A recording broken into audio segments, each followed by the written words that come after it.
This is the propaganda report.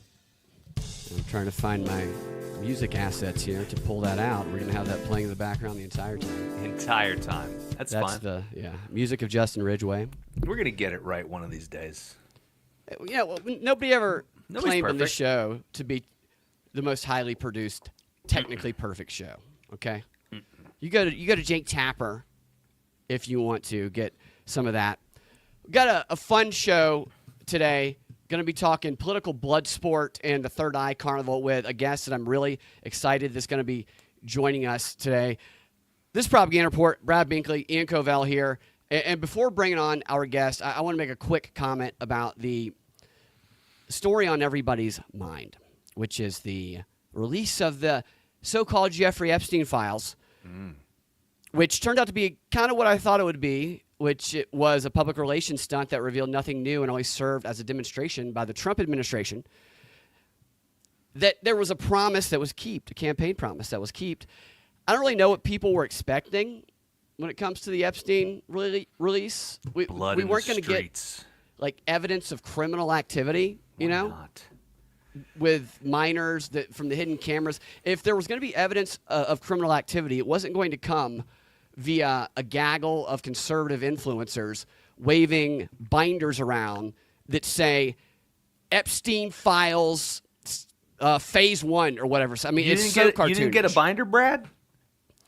If I would have been offered a binder, I know it would have been good for exposure, but I don't think I could have done it because I would have felt so stupid. I'd be like, this is the dumbest thing ever. The binders did look pretty dumb. There's just pictures of dicks inside of this is all it is. Jeffrey Epstein's egg-shaped dick is all it is. And I'll get you a binder, dude. thank you. And you can write in crayon. Might as well have been. Yeah.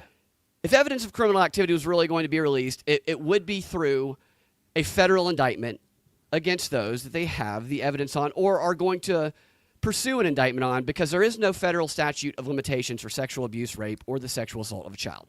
So what a lot of people don't realize is that there's like hundreds of pages of Epstein documents, court-related documents, that have been public since 2015.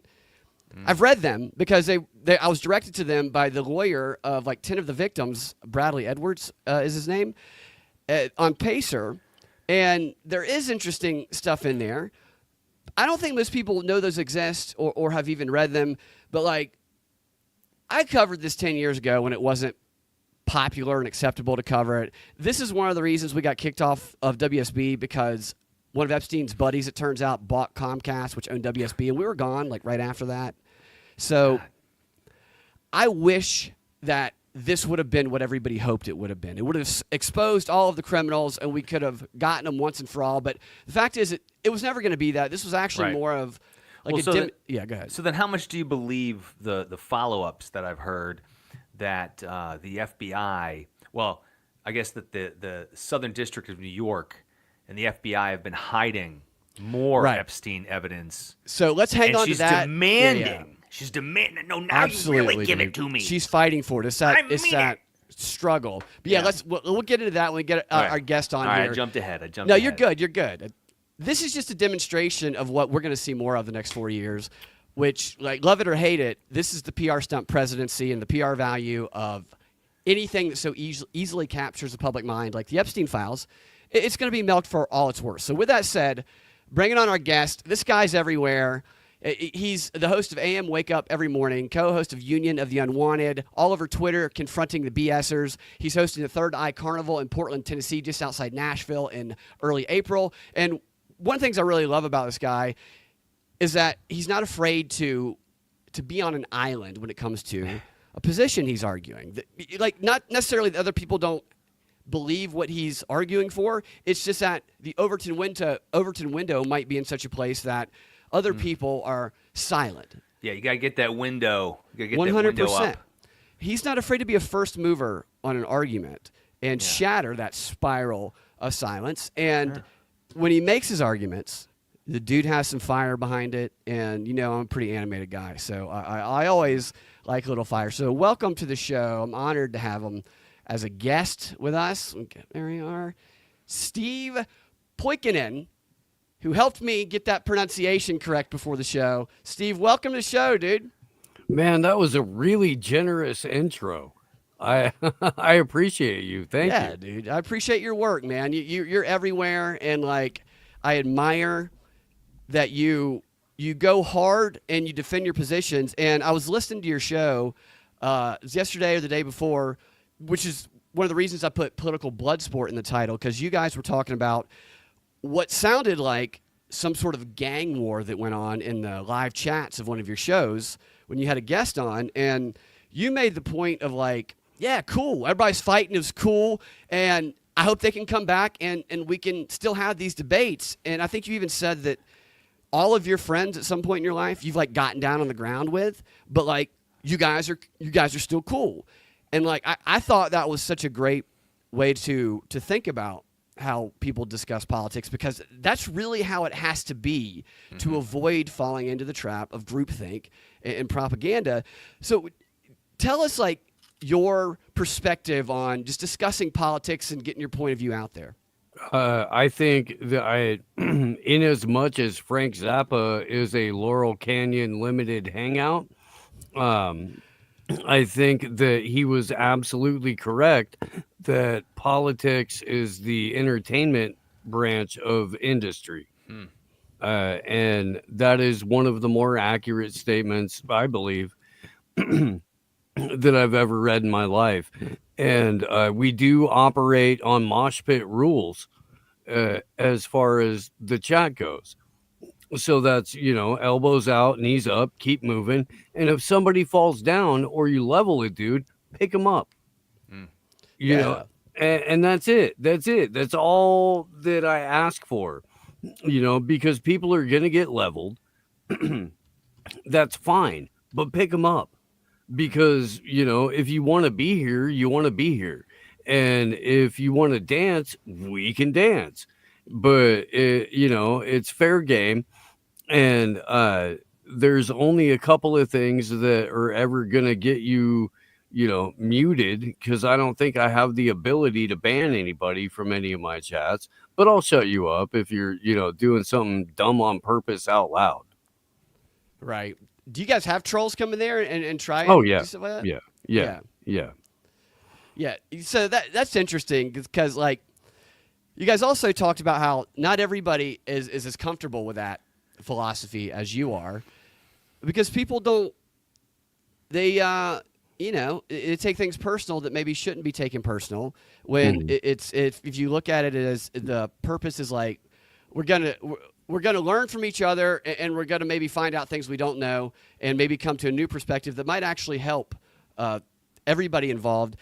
Yesterday during the show, I was in rare form because I was talking about Jake Tapper and just the ridiculous, awful person that he is, but he's able to make himself seem to be credible. And the vaccine and all that stuff, propaganda came up. And I misread something somebody was saying in the chats, and I kind of went after him a little bit. I felt really bad about that, because it's not, I don't usually do that. But like, the way you guys were talking about it in the chats, it's like, oh, it's cool. It's cool. We can be, look, I don't want to be misogynistic, but I do feel like men have a better ability to kind of get down on the ground with each other, as you would say, and then still be buddies than chicks might. But I think that is an idea that could literally save the country from propaganda that is designed to make us fight and hate each other instead of fight and grow together. I really don't have a friend in real life that I haven't either physically or metaphorically taken it to the ground with. Yeah. I really don't. Forest Mommy, what's up? Yeah, no, you were a punk ass and it was hot that weekend and you decided I don't want to deal with the weather in Pueblo and you didn't come down. That's We where know the that. the It's carnival was okay. last year, right? Yeah. Well, I'm trying to, the whole concept with it is that it's meant to be replicated, not scaled. So I have a very blue collar audience, and they can't necessarily afford to go to, even a regular concert or anything like that. So I do my absolute best to make sure that it's affordable so that people can come out. And I have a bunch of things that I based all of this off. Maybe we will get into it, maybe we won't. um but I want to make sure that the people who really need to be there can afford to be there, because otherwise we're just blowing each other for 3 days, and You know, I'd rather not. and we might as well be in front of a burning owl at Bilderberg if we're going to be Yeah, doing that. yeah, Yeah. Well, yeah. tell everybody about it. We're on the subject now. The Third Eye Carnival, April 4th through 6th. Is that the correct dates? Just Yes, sir. why you want to put it together, what's going to be happening. I'm super excited about it because it's like right up my alley, like everything you're doing. So 3 years ago, a brilliant filmmaker and probably the most preeminent philosopher of our time, uh, T. Snyder, approached me and he said, "Hey, I want to do a special segment on your show, and I want it to be about trying to get people together in real time in 3 dimensions to, understand that they're not alone in what they're thinking and how they approach, reality and all that kind of stuff, because we've all been programmed to be so disconnected that most people don't even leave their house anymore. They just live on DoorDash if they're not going Yeah. to their corporate gig to get in a climate controlled box, to go to a climate controlled box, to come back to another climate controlled box." 100%. I mean, that's how I feel sometimes. Doing I podcast from home. I try to go and do it in person when I can, but it's not always easy. And I'm like, man, I hang out with my dog, couple people online, and then the DoorDash Uber Mhm. people. Yeah. So I said, "Heck yeah, that sounds brilliant."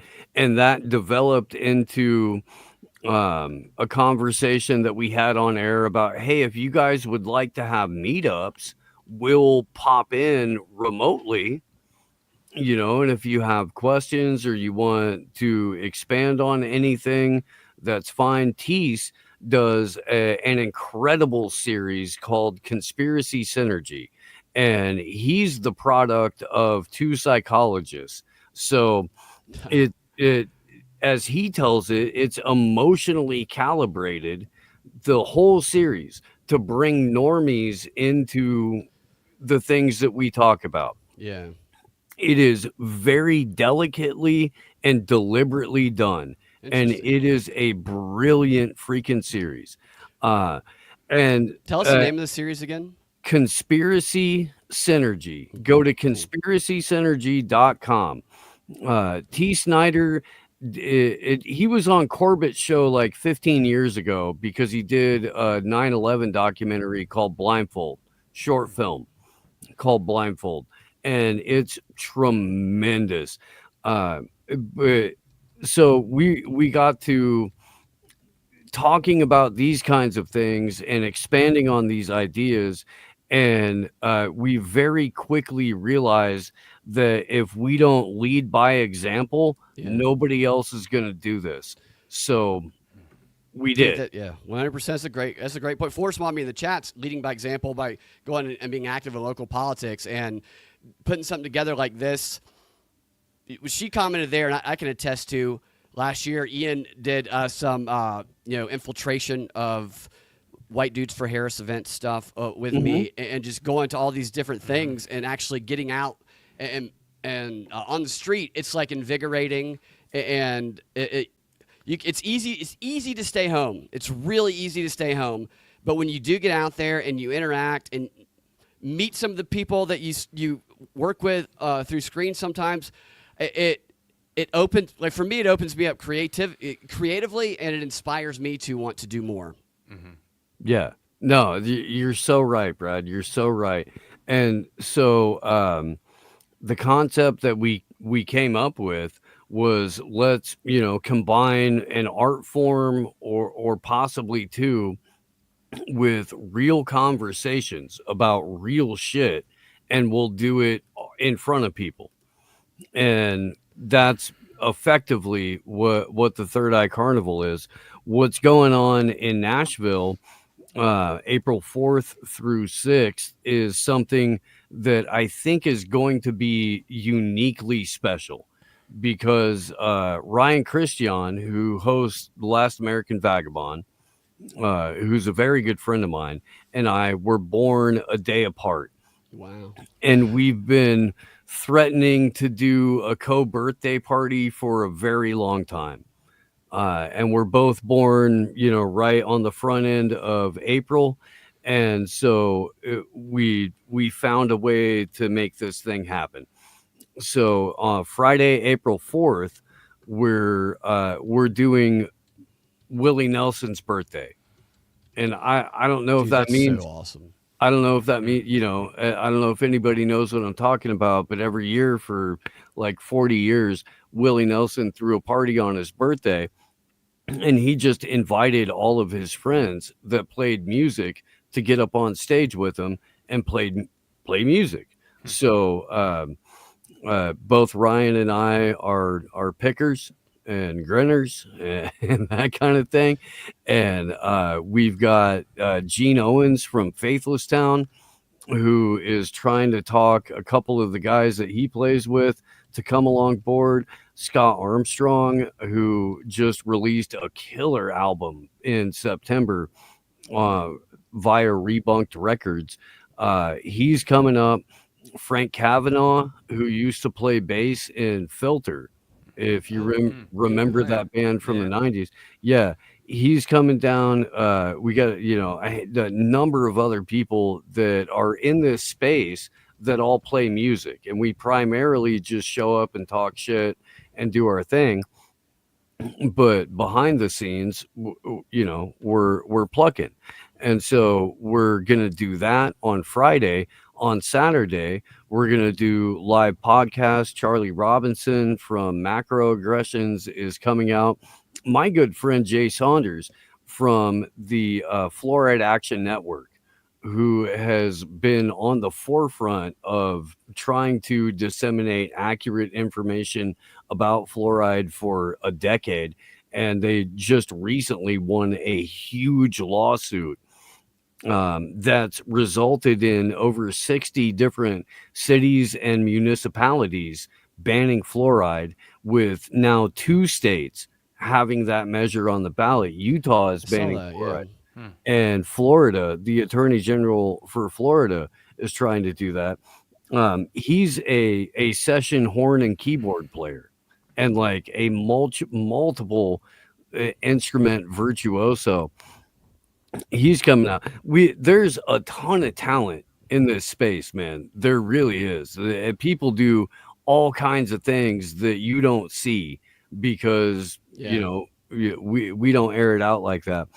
But that's Friday, is the co-birthday party, Willie Nelson's birthday kind of thing, where we all just come up and jam out. Spiderland, who helps organize Third Eye Pueblo and stage manages Third Eye Pueblo, they're going to come out and play. They're fantastic. Saturday, live podcasts, and then live stand-up. And Brad, I'm so freaking happy that you're one of the people that's going to get up and do stand-up that day. Leonardo Joni is also going to perform that evening. And my good friend Sam Tripoli is going to headline. That's so cool. Like to be able to perform with those two, who are, in my mind, those are heavy hitters. It's an honor, and like I said earlier, it's made me be like shit. I gotta practice up, and I'm already planning on spending the next month up until the Carnival, going out and hitting the open mics in ways that I haven't in years, because I want to be better, and I want to do better. And a live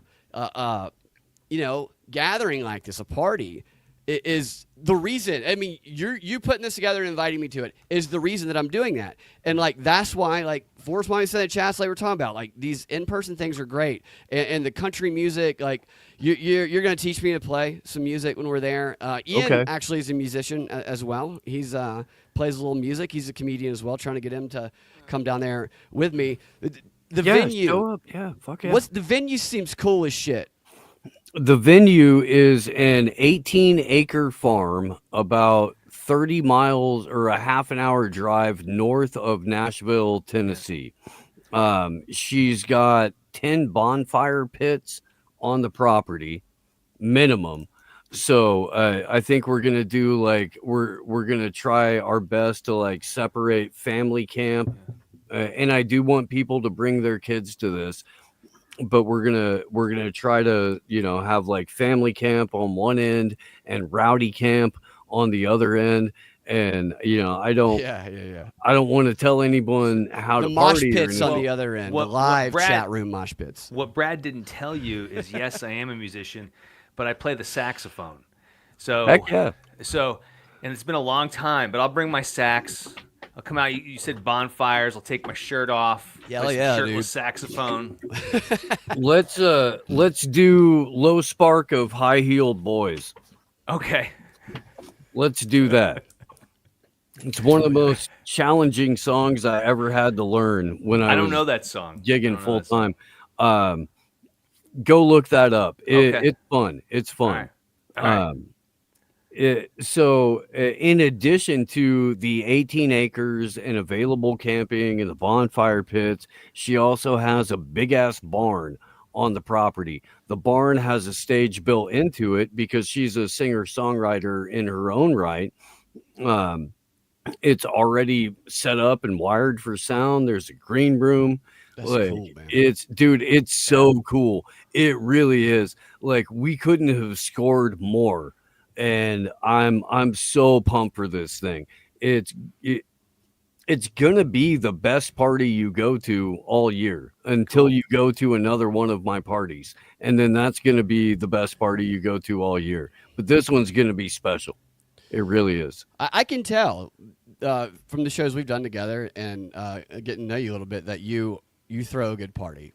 Like, you can tell when somebody knows how to put something together when they don't mess around. So I'm really looking forward to it, and the music and the, like, I can picture the venue, and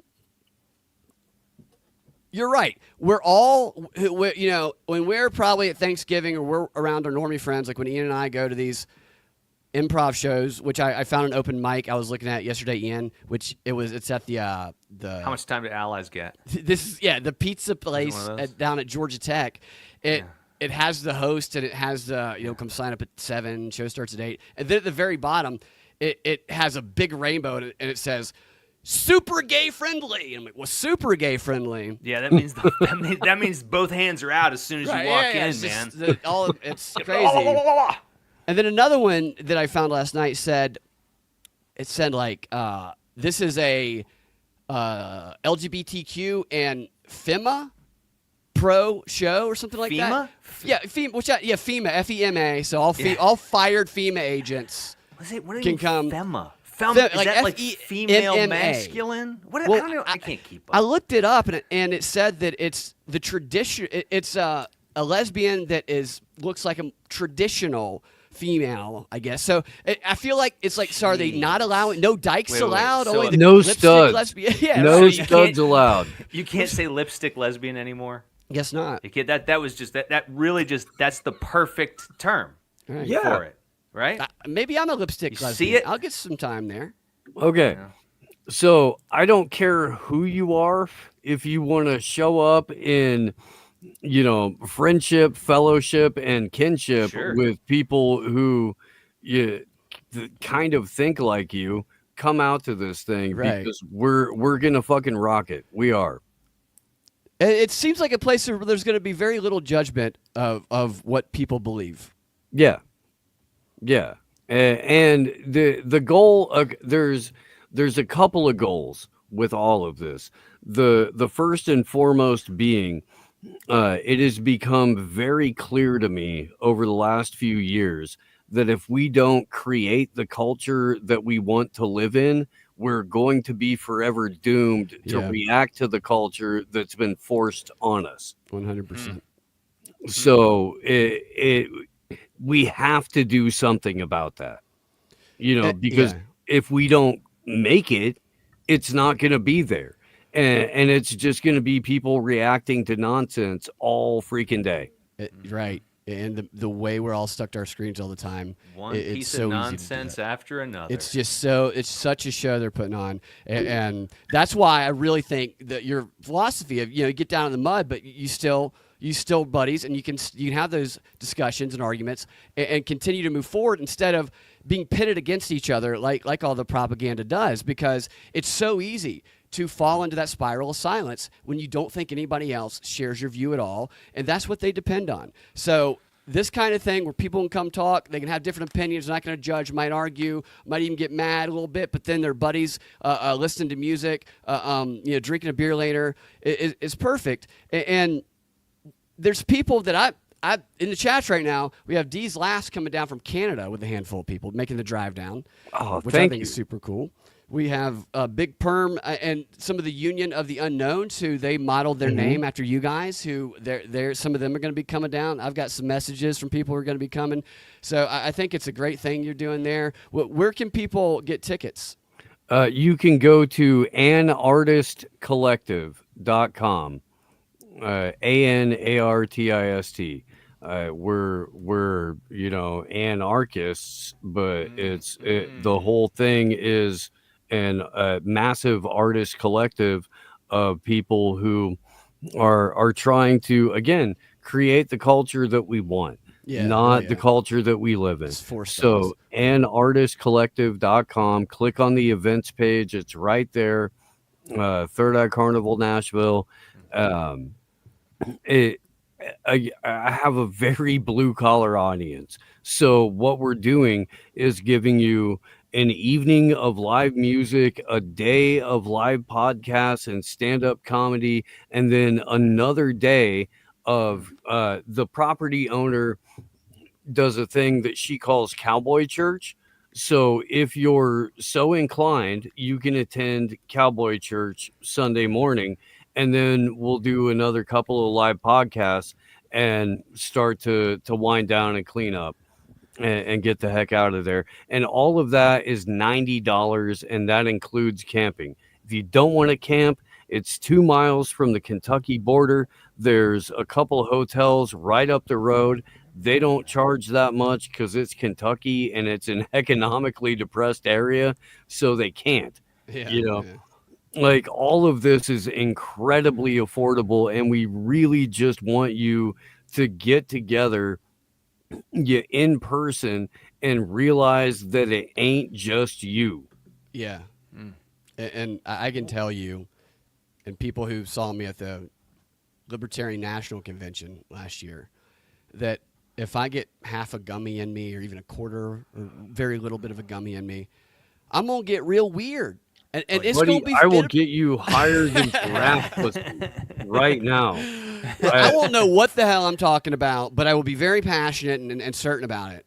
And Ian comes with us, and we're going to bring our friend Jocelyn, if maybe he can join us later. And we love to have fun. And it reminds me of Relapse, what he's saying. Ian and I met where we did improv for a long time, which was actually in the basement of a church that had church on Sundays that the guy who owned it would be the pastor of from time to time. But it was very much an open, everybody welcome, no judgment, just be cool. A lot of music was played, a lot of bands came in, and stand-up comedy. And it's funny because the guy who ran it, he's very conservative, and yet he was the only theater in town that would give all of the super progressive liberals who were very judgmental of his perspectives stage time, and he would support them. And they could never make the connection. Right. Yeah. It's crazy. All right, yeah. So come to that if you can. It's going to be a very good time. Let's talk about some of the stuff going on. Getting back to the Jeffrey Epstein thing. What's your thoughts, Steve, on the the hilarious news of the files being released today? So they're not showing you anything that hasn't been publicly available for right. a decade. I know.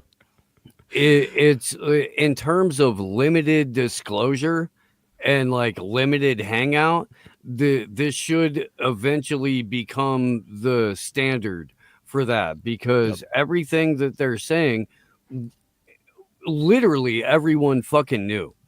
I know, totally. And I don't, not everyone, but anyone who actually looked into it, this was everything they're saying was printed in the Miami Press banner in 2015 Yes, when right. when Alex Acosta said that Epstein belonged to intelligence and that he was untouchable. Yeah. All of this information was already publicly available. Hmm. So, what the heck are they even doing other than trying to okey doke the base in order to get them to be like, we have transparency? No, you don't. You don't. Right. I frequently butt heads with colleagues. And again, I don't have a friend that I haven't taken it to the ground with, so I don't feel bad about it. But I frequently butt heads with people because I'm like, no, it's not a win. No, Uh, right. a win would be arrests for the actual pedophiles. 100%. It's the perception of a win. Is the attempt to create the perception of a win. We send them all to Epstein Island to live forever. That's what we Right. do with them. That would be, yeah, with Epstein, who probably still lives there.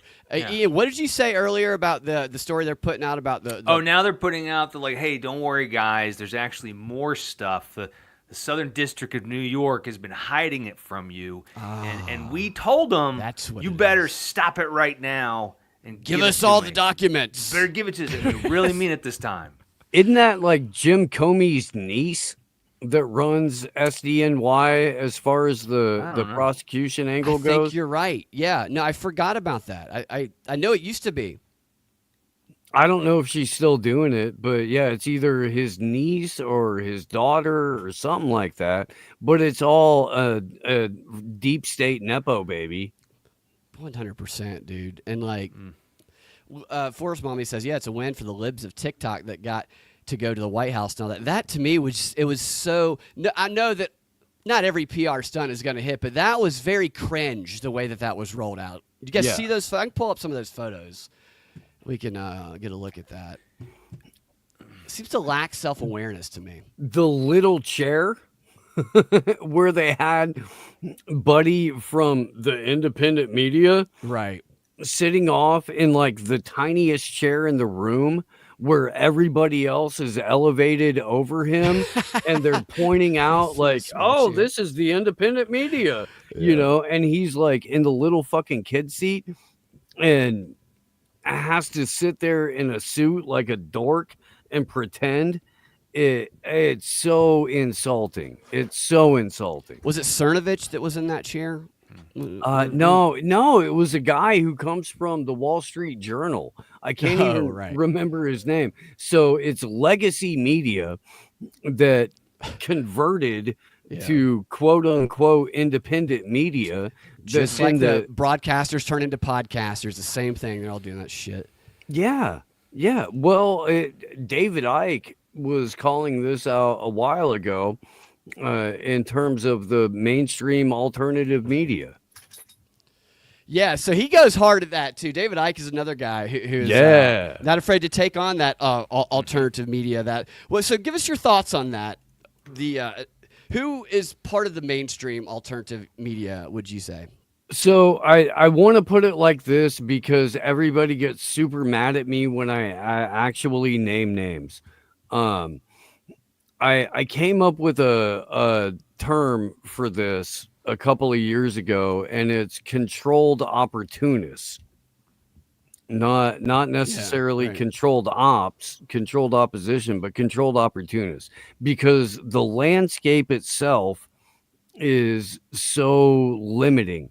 There's only so many things you can say on YouTube without getting your throat cut. There's only so many things you can say on Rumble without getting your throat cut. Rokfin really seems to be deliberately tanking their platform, and in fact, they've been nuking channels who host free content over the last like 72 hours. I gotta say, I was looking for answers about that, and I did a search for put quotes around it on Twitter. I guess it works that way, like it does on Google. And I found the thread that you were involved in a couple days ago, and that was like the first time that I found any answers when you were asking those guys questions about what was going on. You kind of laid it out there. I had no idea that they had changed from the I guess Ray is what, like a stable coin or something now? It was attached to Ethereum at the beginning, and you had to convert Ray to ETH before you could convert it to cash before you could cash out. Now they're USDC, which in theory is more efficient, but in reality puts you further into the system. Right. And it pretty much cut your Ray value in half almost overnight a few weeks back. Yeah. No, Ray went from 98 cents or $1.05 like Freedom to 47 cents, 46 cents, something like that. Yeah. Thousands of dollars just like right there. Gone. And hoping like you're looking at it until I found the answers from the thread you were in. I'm like, why is it staying there? Is it gonna go back up? And then obviously I think it's gonna be there forever.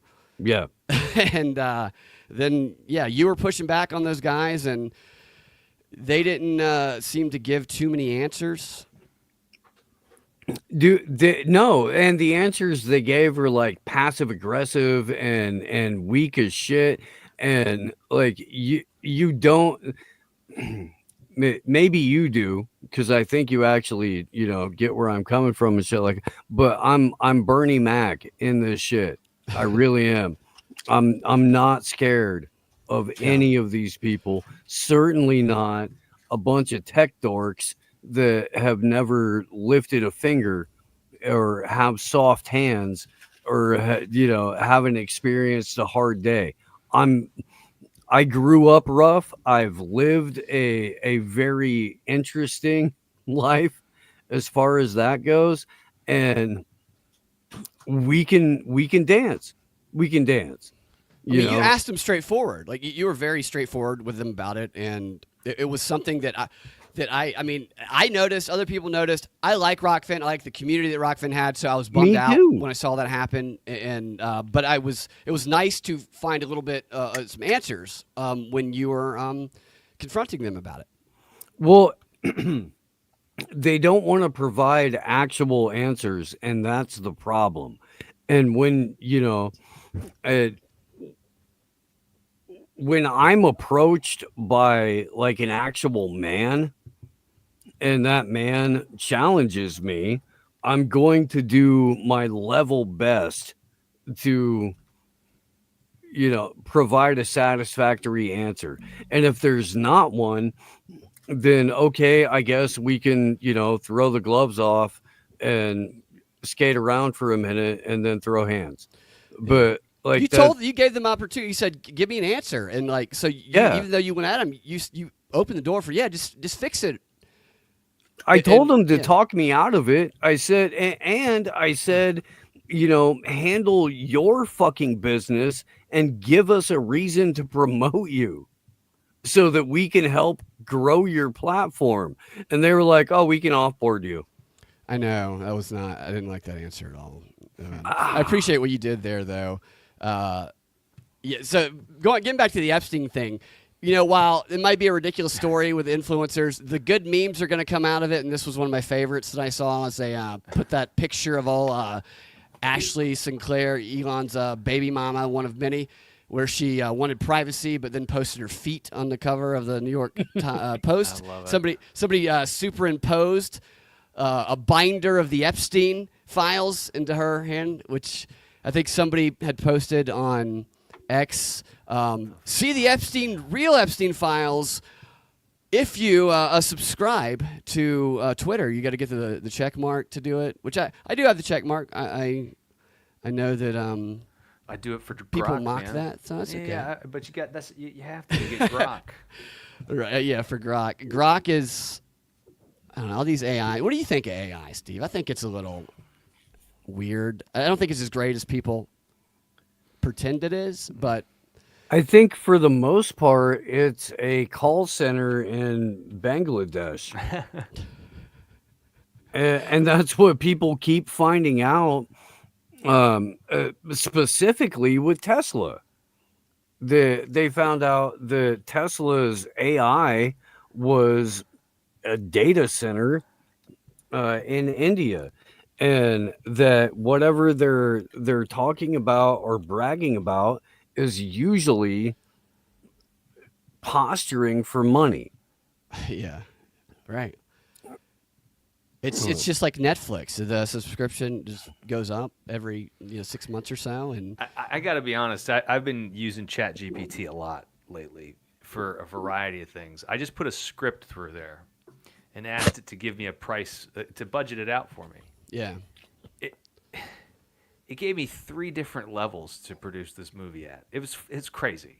so it was helpful. You're I'm saying sure you you said have you to go found through, a good well, use of it's it. a time-saving advice. I'm not saying I would take it at face value. You're going to go there and independently verify these things, right, as you go through. But, like, for instance, I wanted to come up with a new workout plan, all right? I Right. said, hey, create this for me. Put And a I picture said, of yourself in there. I said, go back, revise it, and put in links to show me all the exercises. And it did it pretty well. You should put a picture of yourself in there, and then put a picture of some So, jack dude that you want to turn what- into, what I've- and say, "Get me there." And what I've started using it for is a replacement for Google. And I think that's obviously Yeah. where it's going. That's where it's Yeah. going. No, Midnight Mike from Our Big Dumb Mouth, who, and by the way, I should clarify this. I don't host Union of the Unwanted. I'm a frequent flyer there. Um, but that's Sam Tripoli, Charlie Robinson, Ricky Varandas, and Midnight Mike. That's their show. I'm very, very fortunate to be a frequent flyer there. Yeah, it's a great show. I've been on a number of times too, and all those guys. Sam Tripoli is they're great, but Sam Tripoli is like one of the best guys that I've met through all this. He's given so many people with smaller shows like me opportunities and Yeah. encouragement that I'm forever grateful for that. I say it all the time, man. I don't have a show without Sam Tripoli. I don't. Or Rokfin for that matter, Yeah. because when, COVID was going, I got on that platform in 2019 when like they first started. We're all kicked off of YouTube for COVID misinformation. Yeah. And I was kicked off of YouTube a little bit before that. Just for talking about free speech and stuff like that, Julian Assange, and was doing a lot of work around trying to liberate that particular fella. But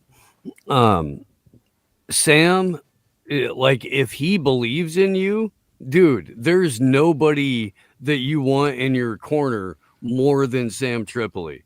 He, like, that dude's a soldier. Yeah, dude. He's a lot of people with his size of audience. They don't have any interest in smaller ships. But Sam like recognizes he's cool, and he's down to earth, and he is. So a lot of people on social media on X can create this illusion of authority or expertise or whatever. They can fabricate a following. They can pretend to be a girl for many years and change their handle and then act like they're targeting the same audiences, so the people following them have no idea. They're just like, oh, I'm following this person who's now a guy, and then people will believe them because they don't they don't pay as close attention to stuff. They have regular jobs. Like me, I and you, like, I can spot a lot of this bullshit pretty quickly, and I do try to give people the benefit of the doubt.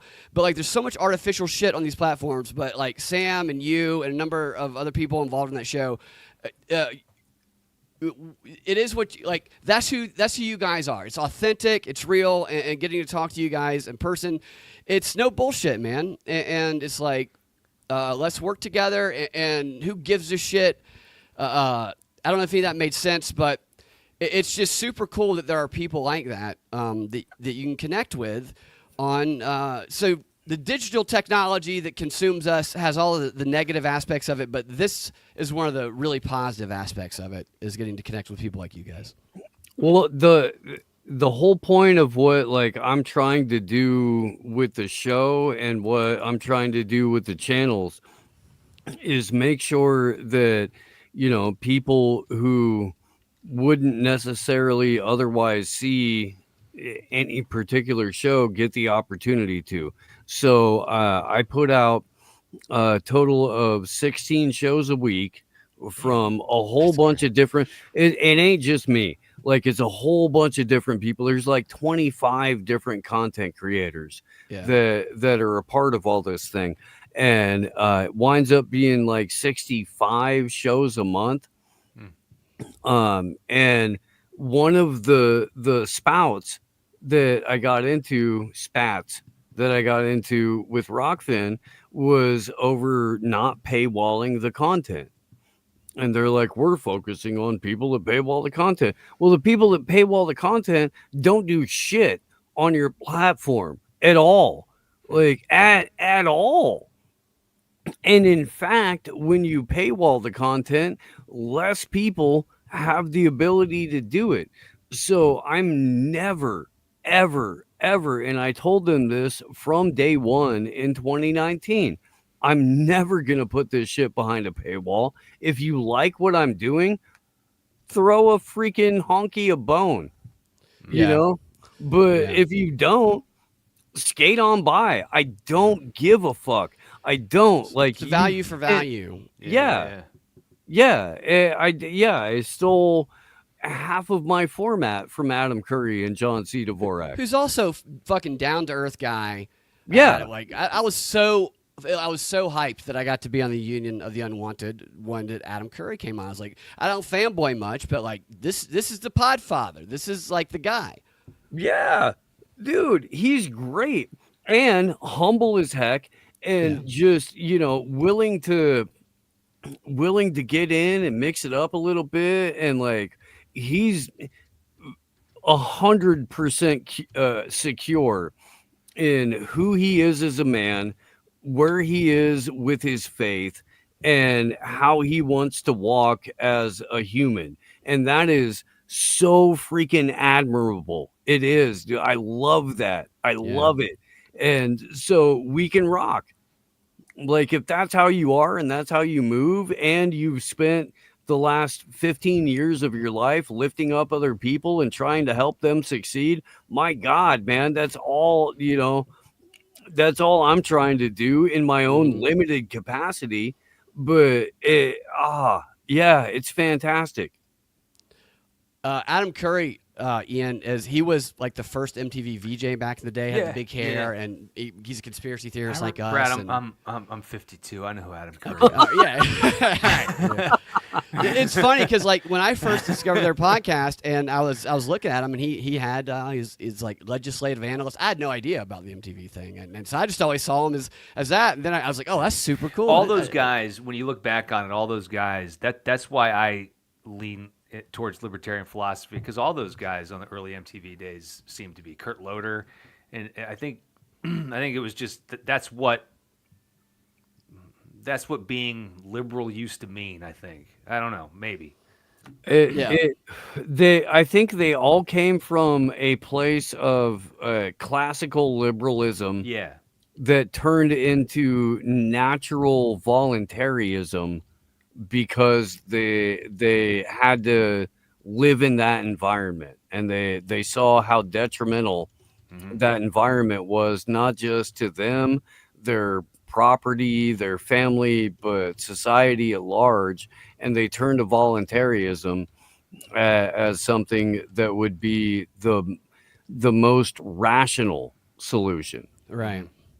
And it's interesting too, like Dvorak, his co-host, he used to be a pretty progressive guy out there in Berkeley and stuff like that. And it's interesting to see people who they're critical thinking, regardless of what their ideology might be, or what they might have once labeled themselves politically, come together outside of all that because they're asking questions, recognizing bullshit, doing critical thinking. It's like, I have no idea what your political affiliation is or may have ever been, or if you even vote. I don't vote for the presidential election personally. Yeah. But like, because that's not how I relate to you. I relate to you in the fact that you question shit, and you're a wild conspiracy theorist like us. It's honest men trying to have the most honest conversation possible. And that's rare. It's super freaking rare.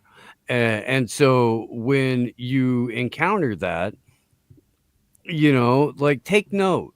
You don't have to agree with it. Nobody's making you agree with anything any Yeah. of us say or Curry or Dvorak say. There's no gun to your head there, but take it into consideration that there may be some experience behind it, and then you can decide how much weight that you put into that, and you can decide if there's any value in it, and then if you decide there's value in it, decide to support it, because we really don't get to do this stuff without you guys. And if we don't create the culture that we want to live in, we're going to be doomed to Right. live in the culture that's forced on us. And it's such an empowering culture that you're talking about, the creating, versus the culture that's forced on us is a disempowering type of culture. Yeah. That's Yeah. to me is like, people get so propagandized and they've been led to believe that they're so incapable by the education system. They have to do this specific, check this box, check that Yeah. box to have any success in I life. wish someone would have told me I could have made $100,000 being a plumber. I would have been a plumber. Yeah. Dude, that's like Seriously. that's You could that's be a great plumber work. right now and make 150 grand a year. Yeah. You could. You could. You know. I have an econ degree. I don't. I mean, maybe some of the knowledge I pull up are the stories I tell about funny shit I did in class when I passed around bags of baking soda during my presentation because I was trying to make a point about the black market. My teacher's like, "That better not be what I think it is." I was like, "Black market, bro. You don't know." So I can tell stories like that, but like, I could never be an economist. Wait, I wouldn't know what I'm old doing. were you? How old were you? I was in my 20s. We had a presentation for my okay. senior year, and Oh, okay. it was 12 people, and I walked in. It was about the legalization of drugs. It's and black my market. actual stash, professor. Yeah, no. I slid it. I walked in, instead of going to the podium, I just took out 12 little baggies. I popped them around. I just slid them around to everybody. And my teacher's like, "That better not be what like I'd really bring that in there." Oh no, it is. I'm like, It "Black is. market, dude." And then if you thought, like, he was shocked there, but then after that demonstration, I said, "Okay, now I would like for you guys to meet a friend of mine that I met recently here in Milledgeville." And the door opened, and a girl dressed like a dirty Milledgeville, Georgia prostitute, who I said, "This is Luscious," and then I brought Luscious up, who was actually just one of my friends who went to school there. And I questioned her I was like, "Tell us about the STDs and all this." And she played the role so well because my friend who was sitting in front of me, I told him what I was gonna do. So I'm standing here talking to her, and he's sitting there, and he keeps laughing, which made me laugh. And every time I'm laughing at this girl who my teacher thinks is a real prostitute, and she's getting so angry at me. And she then leaves after the thing. I thought that everybody knew that it wasn't a real prostitute. But my teacher comes up to me and goes, "You should have asked me before bringing a prostitute into this classroom." And I'm like, "God, I hope he doesn't see her 10 years from now and go, 'There's that Milledgeville hooker that was in my class.'" Dang. My God. It's great. But being an economist, I could never do it because the knowledge was not passed to me in a practical way. That it's just, here's a degree. Does this have relevance to me? And Man. when I hear people, they like bash trade school, I'm like, "You're crazy, dude. You're fucking crazy." Yeah. I was a carpenter and did, like new construction and remodels, stuff like that, landscaping for 25 years before ever coming into this. And it's one of the reasons I think why I'm like, okay, well, we can freaking dance. I don't care. I don't care. I can go do other stuff. I don't want to do other stuff. I feel like I've been called by God to do this, but if you really want to try to take it away from me, you're not taking anything away from me. You're Because not. you're self-sufficient, and they don't want you to be self-sufficient. In the Yeah. education system, That's right. Makes you, disempowers you because you don't ever learn those skills. Absolutely. But I mean, seriously, I'll go fucking put tires on cars all day. I don't care. Yeah. I don't that's care. Fucking, you feel good. You feel like Like I love having some dirty. Nothing makes me happier than when my hands are dirty and I can say, "Oh, I've been working on my car." You know what I mean? Yeah, I'm a poverty mechanic. I can do unless it requires an engine puller or I have to like resurface heads or something like that. I'm pretty capable as far as that goes. And so like you can't scare me. You can't threaten me. You can't take anything away from me that I haven't already lost Well, or I haven't yeah. already gone without. So don't Right. fuck with me and let me do my shit But because we're let me helping ask you this, people. Steve. As you say, I don't mean to interrupt you, but as a counsel and foreign relations said in a clip that I've played a number of times on the show, doing things that are you can do on your own, like canning corn, those are 2 steps away from white nationalism. Respond to the CFR on that. Well, as a avowed alleged white nationalist, um, I would like to encourage each and every person here to at least grow microgreens in your kitchen next All to right, your that's enough coffee maker. racism. That's enough Get the racism. Klan hood off, bro. Yeah, dude. There's It's all crazy. there's all kinds of steps that we can take every day to extricate ourselves just a little bit Yeah. from state control. And it Yeah. doesn't have to be anything crazy and it doesn't have to be anything drastic. You can just do little bits here and there to get you out from under the thumb of the state. Get yourself a little bit more freedom, get yourself a little bit more autonomy, develop a real community, and you'll be much better off if you start doing that today in a Yeah, dude. year than you would be had you not. Right. People want to learn things all at once, but because of the way society is, it takes a little bit of time, but you actually learn more than you realize. It's like Aristotle, learning is painful because it creates new nodes in your brain. It's literally painful, but it's so rewarding. And it really is just wild that the media and politicians are just like crazy, dangerous, deranged conspiracy theorists, and conspiracy theorists are like, I just want to help you survive if the apocalypse happens. Well, you remember when Obama said one of the problems it was our fantasy or our fetish, something with rugged individualism, right? yeah.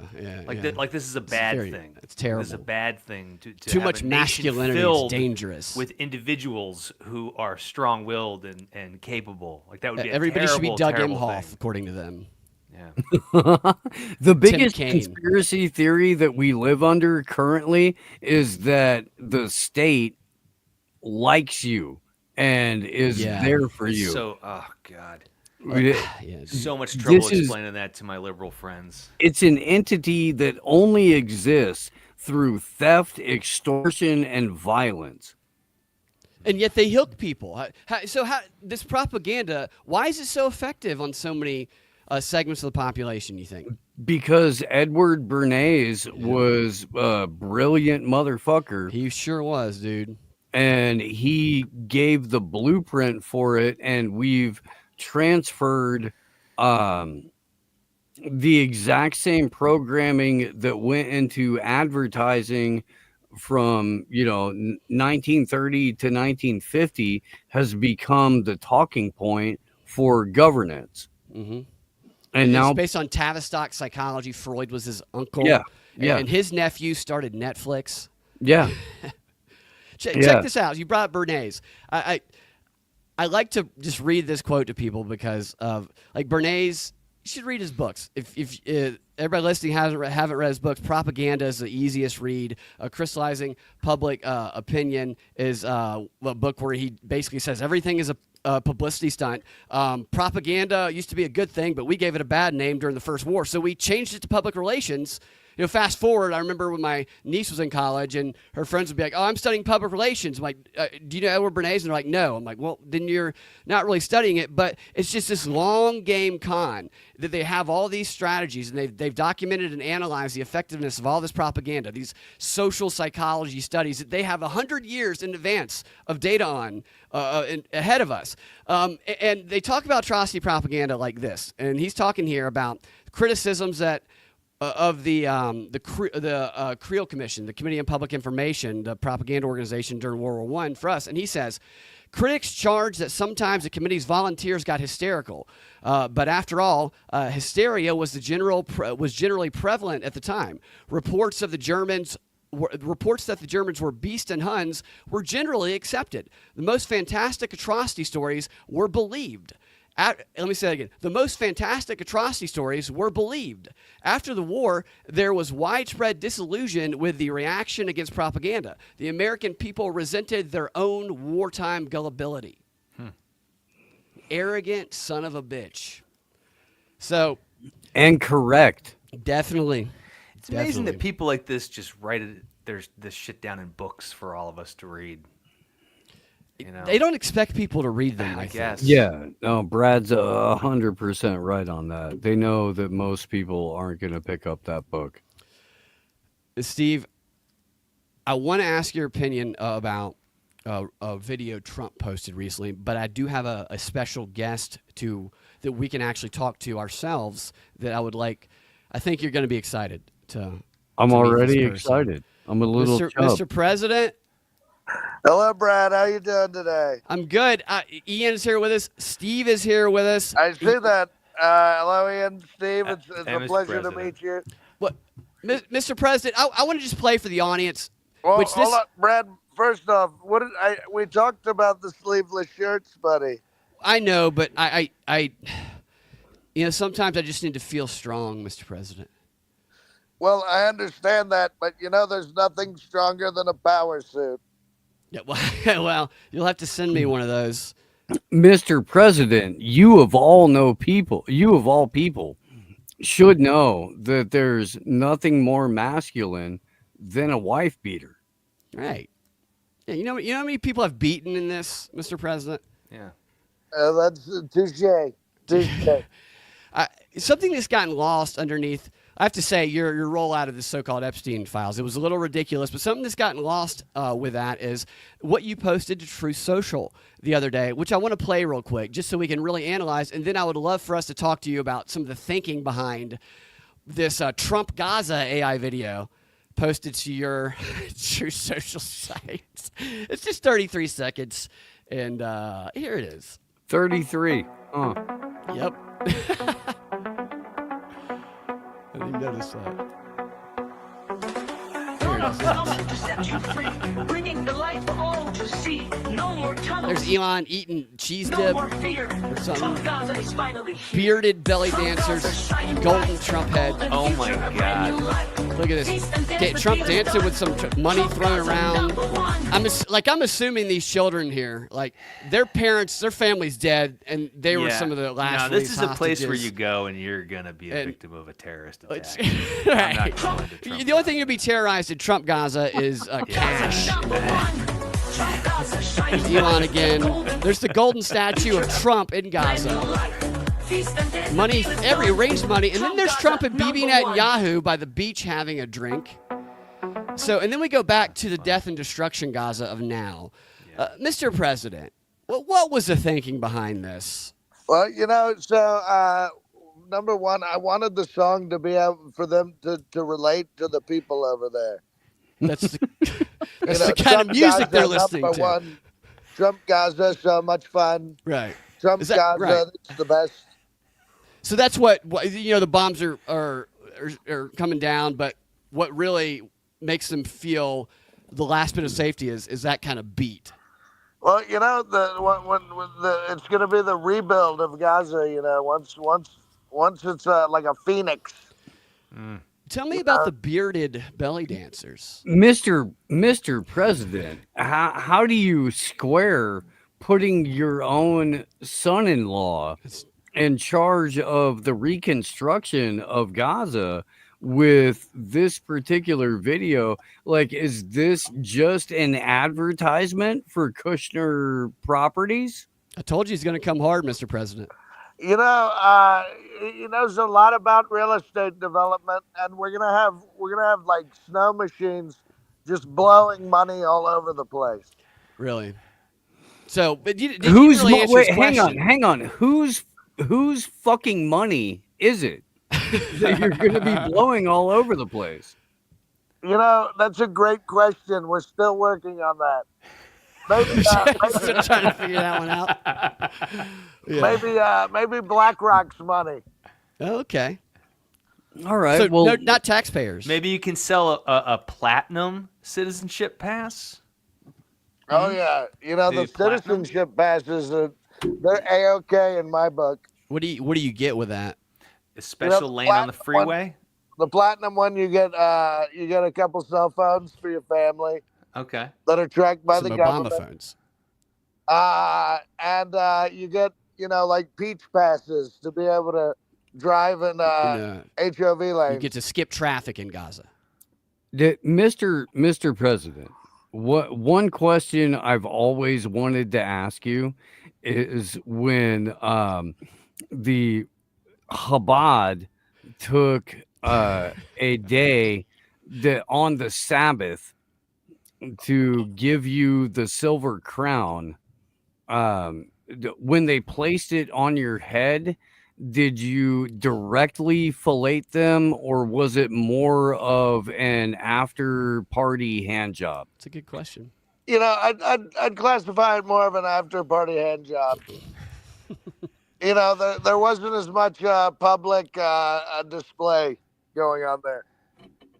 Was it a literal hand job? Oh, Brad, you have no idea the great hand jobs I give. I bet. Tell Steve and Ian what you told me the other day about the jerseys and the burning owl. Oh yeah. So what we do is we get a bunch of Israel jerseys. We dance around the owl. It's a lot of fun. And then what Wait. else? Is this where at Bohemian Grove or something? Yeah, What do you- Bohemian Grove. Okay. That's what All we're doing there now. Didn't you say you guys, Oh yeah, we all circle jerk each other. Oh wow. I used to live like 6 miles up the road from Bohemian Grove, and my ex-girlfriend's stepdad, was the lead carpenter there. Like, I have a significant amount of insight about that particular facility. Yeah. So what's the deal with the giant Moloch owl? So it's there was a dude who snuck in and did it. It's not Moloch, it's just the owl. And the owl represents the ability to hunt at night, see in the dark, and have the ability to move freely throughout space as being a recognized predator. That's what the owl is. Sounds like some real CIA shit to me. I have it on good authority from some bird handlers at the Zoo Atlanta that owls are extremely stupid. That the whole wise thing is a myth.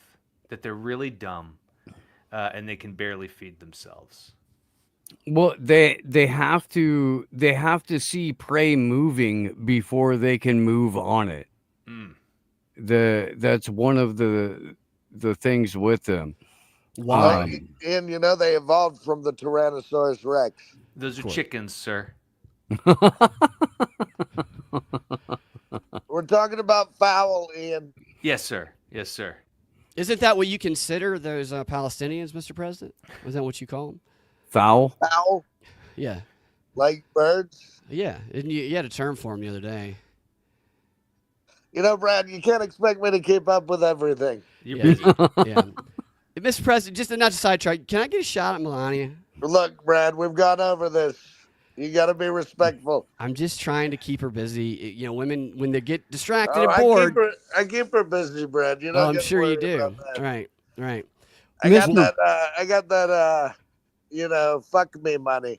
Mr. President, what is going on with Melania coin? Oh, With yeah. with the coin, like the cryptocurrency. Mhm. Yeah, it appears to people who have paid attention to meme coins that you may have engaged in not one but two massive rug pulls. A little hot Tua. Yeah. Are you the Hawk Tua girl? I am not the Haktua girl. She spoke out against me though. No, she just said that she wouldn't blow you. That's not really speaking out against you.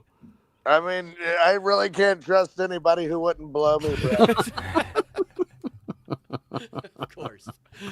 That's your loyalty test. Who would? Okay, that is a good loyalty test. It really is. I got to give it up to him. That's solid. Yeah. Now we know how. Is Pam Bondi got enthusiasm required to build trust with you in that blowjob, sir? Do I have to be it. enthusiastic Should be about apathetic. it? Can I just kind of get through it the best I can? I mean, I'd say just get through it the best you can. Okay. Do you not a have to cup the monster. balls? I'm not a monster. Yeah. Is it necessary to like cradle or cup the balls? I mean, it'd be nice. You appreciate it. Yeah, it's smiled upon. Might get an ambassadorship or something if you, or a pat on the head. Yeah, you never know. You might end up president of the United Nations. Right? No, dude, all I really want, Mr. President, is for you to pat me on the head and tell me I'm a good girl. That is, yeah. Nothing would make me happier. Well, that'd be quite an accomplishment. Mr. President, did you sign any executive orders today? Today, Brad, we've been busy. We've been busy with all this Epstein stuff, Well, what is the deal with that? It didn't seem like much was revealed. Well, we had an entire page of masseuses redacted. Really? Who are they? It's redacted. You've seen it. It's redacted. It's us, Mr. President. You can tell us. We won't tell anybody else. Yeah, it's just nobody's listening right now. Brad, it's a piece of paper and it's just all black. Oh, so it's a black. So it's redacts like that the stuff? the Central Park 5 is what you're saying. There's a lot of redactions going on in this thing. But we'll know more by 9 a.m. So just stay up all night and follow it. Yes. So, how's your relationship with Elon Musk? A lot of people have been talking about that there might be a rising divide there as he stands over you. It seems like, why does he lurk over you when you're signing this? He's like a lurch, like you can't help it. Do you find him weird? Yeah, oh yeah. I find him incredibly weird. He's a weird guy. Very smart, very weird. I can't help but notice that he is dressing and presenting himself like a Rasputin figure. I would have said vampire, but I can see that now. Are you at all concerned, Mr. President, especially when his little demon baby spawn Yes. accuses you of not being the president? How does that make you feel? Well, I mean, I know I'm the president. Nobody's pulling my strings. I just, he's a smart guy. He's a guy to listen to about things. Everybody's mad at him, even though he gave them what they wanted: electric cars, trips to space. Is that what everybody wanted? Who didn't want it, Brad? But how about instead of Space Force, how about we do some Ocean Force? Oh, that's a good idea. It's called the Navy. Oh, that's right. Of course. Of course. Thank you, Mr. President. I hadn't considered that. And what about Land Force? Yeah, they call that the Army. Okay. and then the Aqualand Force is the Marines. Okay. Okay. Well, Mr. President, has Elon Musk, has he been impregnating anybody around the White House? Not that I know of, but, he is an alien. I would be careful. He might try to become besties with Melania if this whole Rasputin thing. Oh, she's not into Elon. Elon, take away the money. I have a hard time seeing how too many would be. He seems a little retarded. I'm going to call it right now. The next person to be impregnated by Elon Musk is Blondie McThickneck, who is running the White House press corps.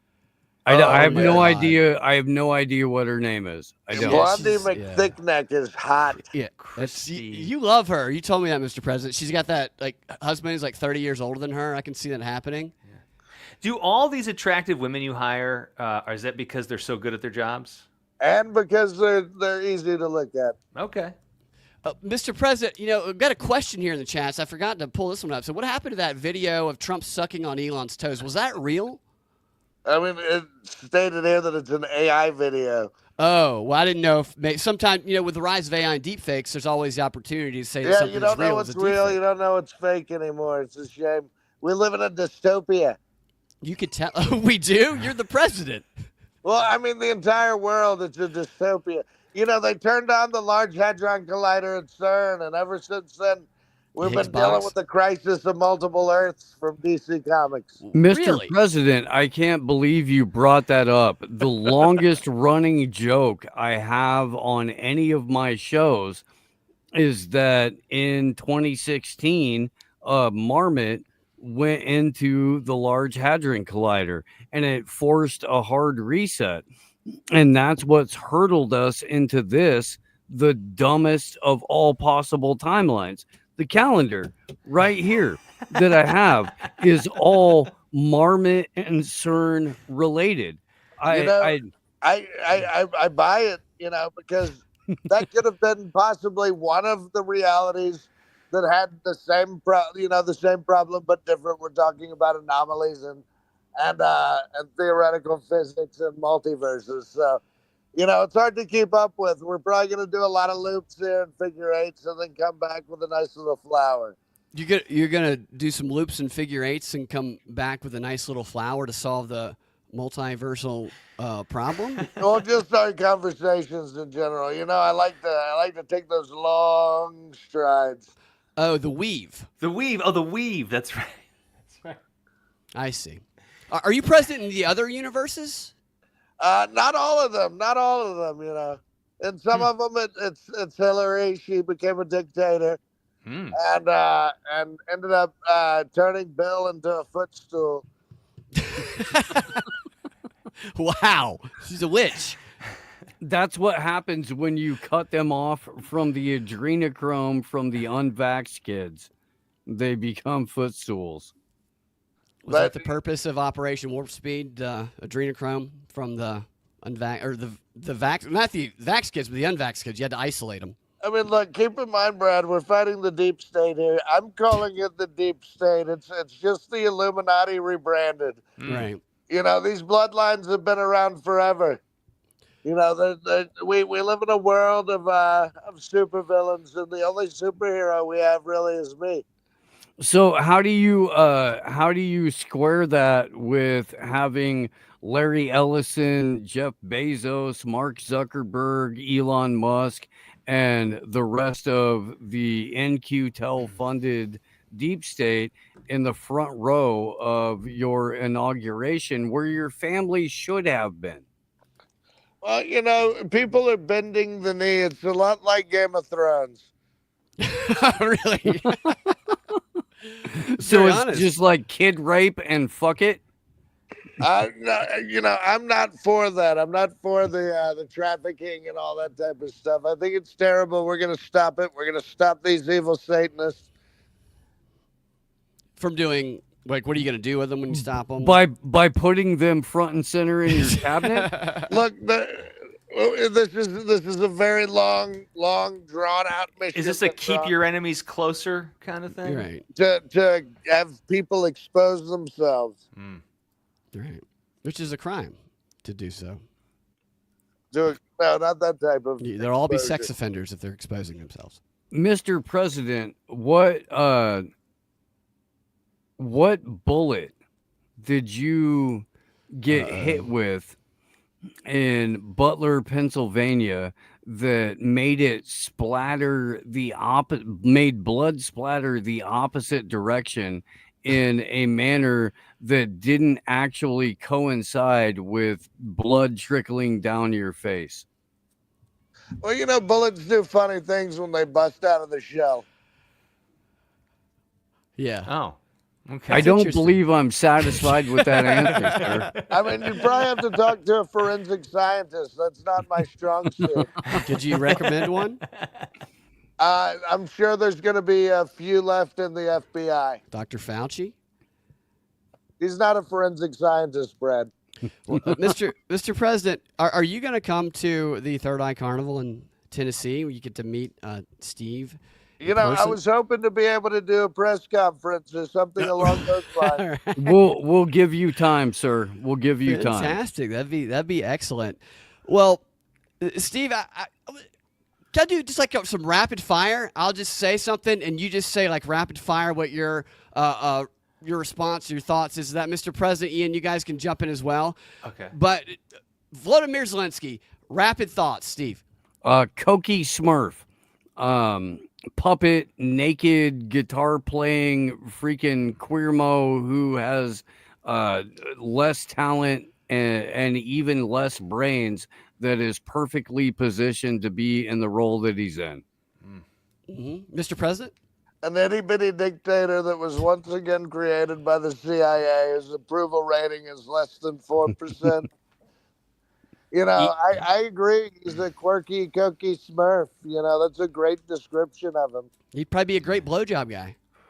You know, he just may. You know, he's tiny enough. He's very tiny. Comes Ian? up to your waist.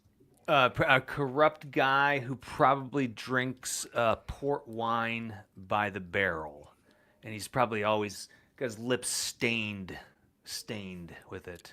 A diva slut. Yeah. So, all right. Libs of TikTok, Steve. Limited hangout Israeli outlet. Interesting. Mr. President, you seem to trust her. She's a lot of fun. Ian? Kind of a firecracker. Probably more fun to have coffee with than progressive friends of mine. Way too tall. I don't like her nose. All right. Bibi Netanyahu, Steve.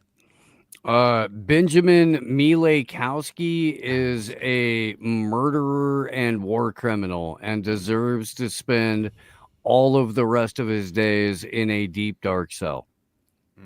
Mr. President? Very good friend who's actually a mole person.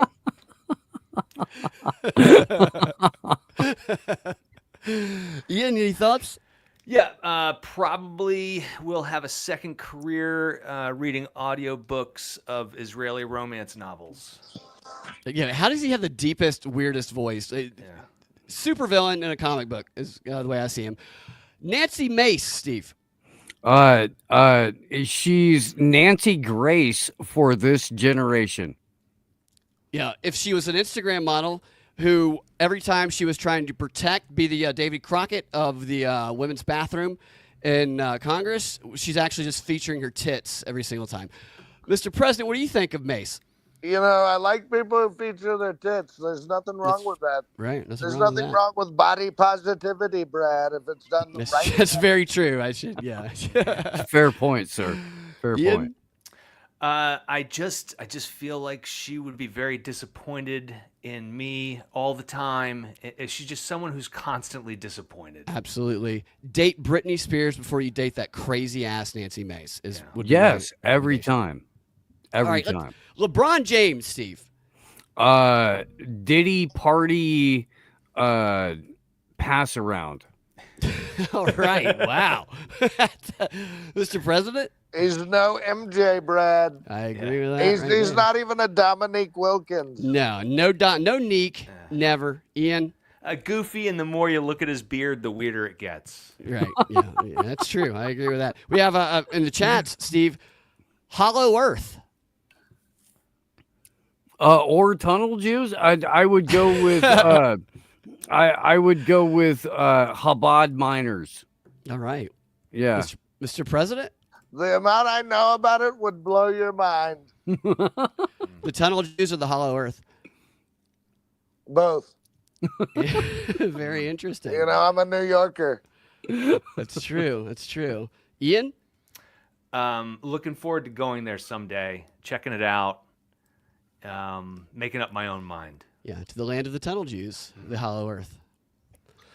All right, let's see. We'll do one more here. Brian Stelter, Steve. The most sentient ham in broadcasting history. That's right. Very delicious. Mr. President? Fake news. Fake news. Yeah, it's Fake kind of news. yeah, but he's been fake news for a while. Do you have any update? I mean, he have you met him? Is there anything specific other than fake news about him? He gets he clips his fingernails a little too short. He actually named his daughter Story. That's The weird. propagandist named his daughter Story. Mr. President, I do have a little insight on this. The reason that Brian Stelter trims his nails that short is because it's a little bit kinder upon entry when he fingers the That's asshole true. of whoever his date is that He's night. thinking ahead. Yeah, You know, that's Of Anderson Cooper or yeah, Don Lemon. yeah. Lemon, Brad Lemon. Lemon. Ian, do you have any Brian Stelter thoughts? Yeah, pig parts are compatible with everything inside Brian Stelter. He's fully compatible with pig parts. So some of those experiments that they've been conducting, Mr. President, successful in the example of Brian Stelter. That's fantastic. Okay, thanks for joining us, Steve. I don't want to keep you guys all night. It's been a pleasure. Let me ask you. You used to play baseball. Your dad played baseball, like my brother played baseball. Do you have a favorite baseball player? My favorite baseball player of all time is Andre Dawson. I like Andre Dawson, dude. He's a beast. I was born a Cubs fan. I can't help that, and I'm not going to apologize for the way that I was born. There's nothing you can do about that. I tell people I'm a Georgia Tech fan, which nobody would choose to be a Georgia Tech fan, just like nobody would maybe not choose to. That's why I don't think people necessarily choose gay. I think they're kind of maybe culture related into it. And I would choose to be something else, but yeah, nobody would choose to be a Cubs fan. But yeah, Andre Dawson, hands down, favorite baseball player of all time, with a close second being Rick Sutcliffe, the Penguin. Yeah, the Penguin. You like the Penguin, Mr. President. Well, the TV show is phenomenal. Yeah, you could get him and your staff, your administration. The Penguin or the baseball player? The Penguin. I don't think so, Brad. Why not? I mean, he's what he did to that poor little black child. He killed him. Yeah, it really broke my heart. Right. Up until then, though, he would have been chief of staff. Up until then, maybe. All right. He got how many busted. people did Pete Hegseth kill? And you made him Secretary of Defense. Oh, the military is a different situation. So it's. I thought organized crime was organized crime. Potato. Yeah. Yeah. Of course. Yeah. Okay, Mr. President. I appreciate you taking the challenging questions. We don't sugarcoat things here. We like to give you an opportunity to respond to the things that are really on people's minds instead of some of those softball questions you get. And Steve is definitely someone who will ask you those hard questions. Steve, tell everybody where they can find all of your work and how to follow you. Go to amwakeupshow.com and you can find everything else from there. I am again broadcasting 16 different shows. Some of them are mine, most of them are other people's. I just want people to get access to good free content as often as possible. But yeah, amwakeupshow.com. Go to An Artist Collective, ANARTIST Collective, for tickets to the Third Eye Carnival. Get out there if you can.